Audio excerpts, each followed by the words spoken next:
Living the life.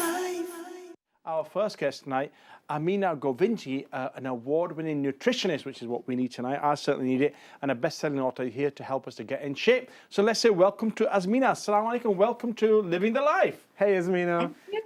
Lovely to see you. We spoke a few moments ago before we actually went live, and it was a pleasure to meet you, in the first place. We were talking about? We were talking about health, Exactly. and then we carried on talking, and we almost didn't want the conversation to stop because it was just so good. But alhamdulillah, we've got you back on the show now. So tell us, first of all, a little bit about yourself and how you got into what you're trying to do. Sure. Well, I started off as a dietitian working in hospitals, and then I moved to Diabetes UK, where I was chief dietitian there for 8 years. And then decided when my children were very young, I thought, do I want to be a head of department or do I want to attend their sports days? And I chose the sports days. So I left work and I decided to set up my own consultancy. And part of that work is helping people to eat better, working with the government on campaigns, working with the food industry to help them make sure they've got really credible messaging so the public can get really good information. That's the part of your career that we really want to focus on tonight, because you've come forward with a better health campaign managed by the NHS. And I'm a living example because I want to go on to this particular program. Tell us a bit about it. What are the key messages and components that we're looking at here? Sure. Well, in July this year, Public Health Campaign launched, as you say, the Better Health Campaign.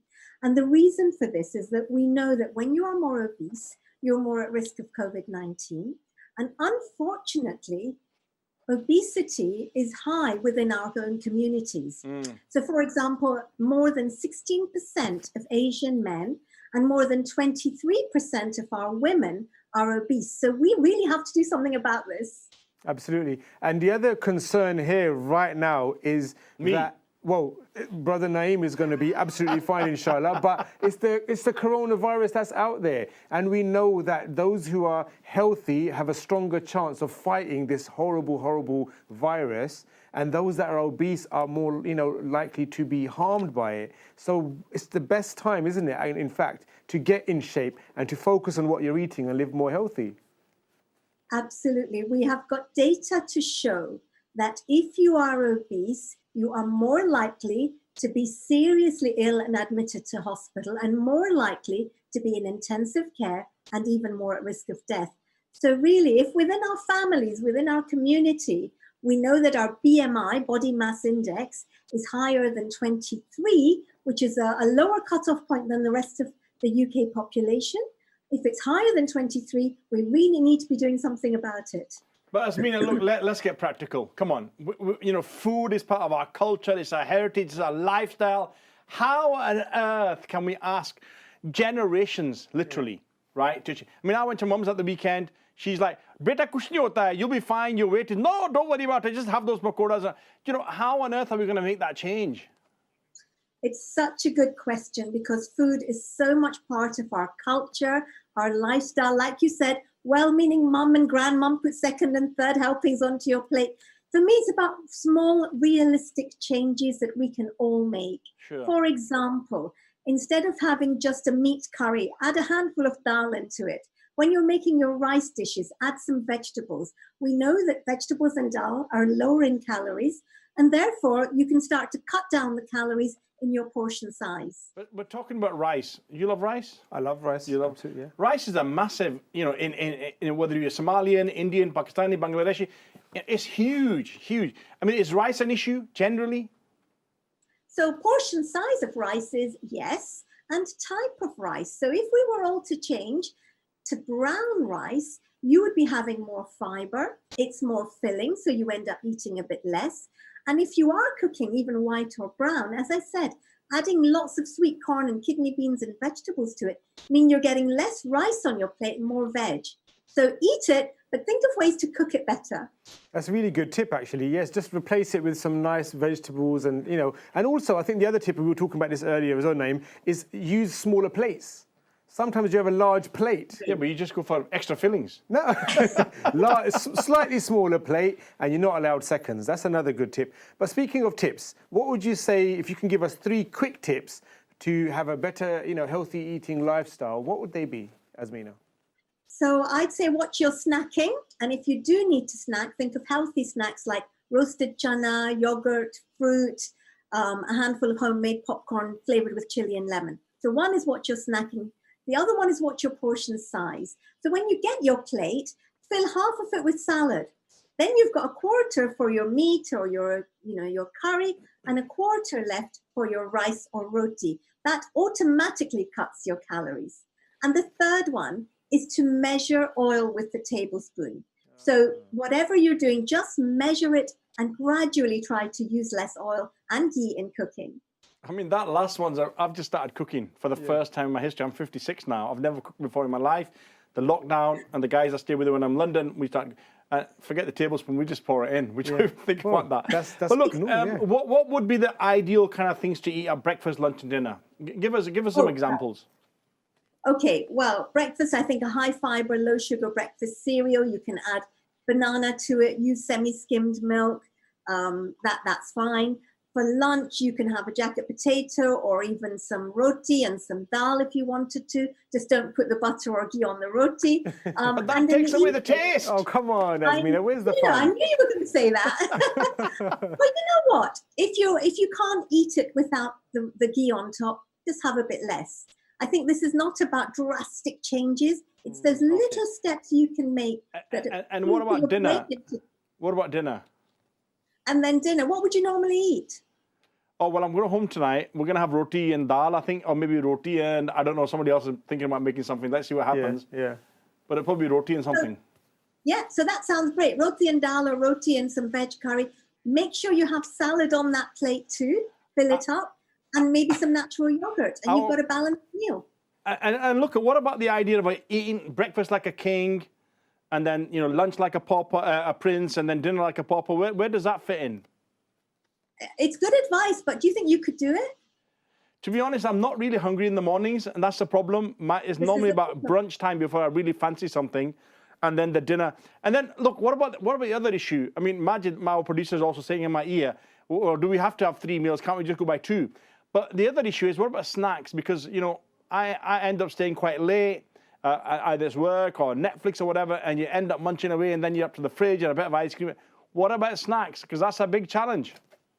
That's a really, really important point. And I think it's about keeping healthy foods accessible. So if you haven't got the jera and the chocolate and the crisp in the house, you can't eat them. So make those foods that are healthier for you within easy reach. Have a bowl of satsumas in the sitting room, or have some yogurt in the fridge. Imran has carrots. I like carrots. So it's funny, I posted on my Instagram earlier before the show regarding carrots and how certain people, even my children, my teenage children or my work colleagues say, you're always eating carrots at around 3-4 o'clock. And I don't, let's get that clear. But I do eat carrots. I enjoy my fruit, I enjoy carrots. So tips for our brothers and sisters, watching tonight, things like, I think carrots with a bit of hummus. That's a nice snack, am I right, Azmina? Absolutely. Things like that. So if you're watching Netflix, slice up the carrot and dip it in some hummus. Let me ask another question here, right? Because it's something that's just come to mind, actually. Okay. We were talking about this earlier on. Azmina, what about diets generally? Is that a good thing? Because people, diets are fads. They're trendy today. They're not trendy tomorrow. What about diets? So I don't think you should be sucked into these fad diets. You go on a diet, you lose weight, you come off the diet, you put on weight, you go on another diet, Yeah. So for me, it's about these gradual changes in lifestyle. Brilliant. So these little things that you can do. Check your BMI so that first am I at risk or not? Secondly, watch your portion size. Thirdly, think of your cooking methods. Cut down the oil, the ghee. And fourth, change to those fruits and vegetables, high fiber varieties like brown atta, brown rice, so you are having filling foods and less likely to have the unhealthy snacks. Brilliant. Superb. Brilliant. Well, I've started using an air fryer. So we've been doing air fryer, putting chicken in there and what have you. Yeah, but you still have your chips and all that in there, don't you? You do chips, but you're not frying them. It's an air fryer. There's no oil involved. That's another good tip. So, Look, the chef always tells us olive oil is great for you. Yeah, he does, yeah. Well, look, Azmina, just to finish off with, thank you so much for being with us. How do people get access to this 12-week, it's a 12-week program, isn't it? How do they get access to it? It's a free 12-week online program to help you lose weight. And where do we go? Search for Better Health It's the NHS website, and you get a free plan. And because Asians are so much more at risk of COVID-19, also we have obesity in our families and our community. Let's get cracking and watch our weight and cut down gradually. Brilliant. So what I'm going to do is I'm going to go online tonight, and we're going to try and speak to you in 12 weeks' time. Is there a target we should be aiming at on weight loss or what? You know, if you can lose 0.5 to 1 pound a week, you're doing really well. Don't go for weight loss. That's enough. Let's do something. Let's set a challenge here tonight. Brilliant. Let's have you back on in 12 weeks from now. And my producer can send you my weight dimensions and all the rest of it, because I'm really quite desperate to do it, but work and all the rest of it, a lot of things that are going on. So let's try and talk in 12 weeks. Let's see if we can try and adapt for this. Yeah, you've already done it. You don't need to do that. No, we'll be fine. I'll take a look at it, but I'll be with you to support you, my brother. Better health management. That's right. We'll check it out. That's right. Brilliant. Thank you so much, you. and have a very lovely evening.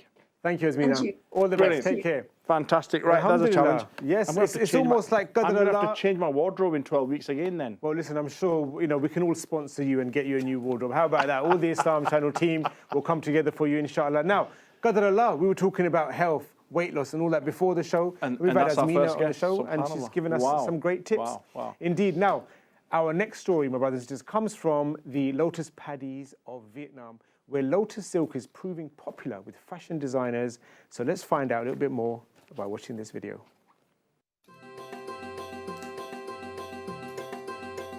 Vietnamese weaver Phan Thi Tan hitches up her trousers as she wades into a lotus paddy to gather the stems needed to make a rare and highly sought-after thread.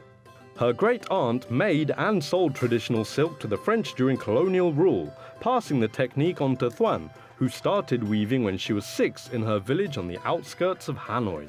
But 3 years ago, Thuan spotted a new opportunity in the lotus stems left to rot in nearby fields after the seeds had been harvested for food. She began extracting the fiber found in the stems to make Lotus Silk, an exclusive fabric highly sought by fashion designers. I was the first in Vietnam, says the 65-year-old proudly. Dressed head to toe in brown silk and wearing a pearl necklace, the same outfit she dons as she picks through the lotus paddies. Making lotus silk has so many benefits. Firstly, it creates more income from lotus plants. Secondly, it creates more jobs for local workers. And thirdly, it helps reduce environment pollution. The lotus stems, which are supposed to be thrown away, can be used to create beautiful silk. This lotus silk scarf needs 9,200 stems to make, while a skillful worker can only make the silk thread from 200 to 250 lotus stems a day. So a lotus silk scarf like this takes 2 months to make. I am to train the young generation to do this work of making lotus silk, especially students during the summer holiday, because they are intelligent, swift-handed, and creative.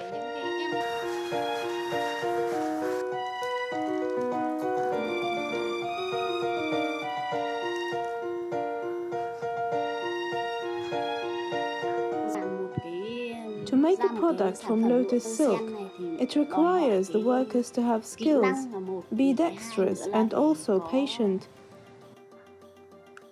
It's a painstaking process. A large scarf requires the thread of around 9,200 stems and would take one worker around 2 months to complete, but Thuan insists it's worth it. I see this as my task now, to generate jobs and to do my bit for the environment, she said, adding that during busy periods she employs hundreds to weave from home. Isn't that brilliant? Absolutely superb. But the figures that she mentioned at the end, 9,200 in 2 months, and wow. Amazing. And the thing is, I think the lady there is about 65 years old, normally retirement age, and she's smashing it, working so hard. Look at that. Alhamdulillah. Right. Yes. What are we off for now? We are off for a quick break. Are we? Our first break of the show, actually. Indeed. Well, we're going to see you on the other side of this. Yes, inshallah.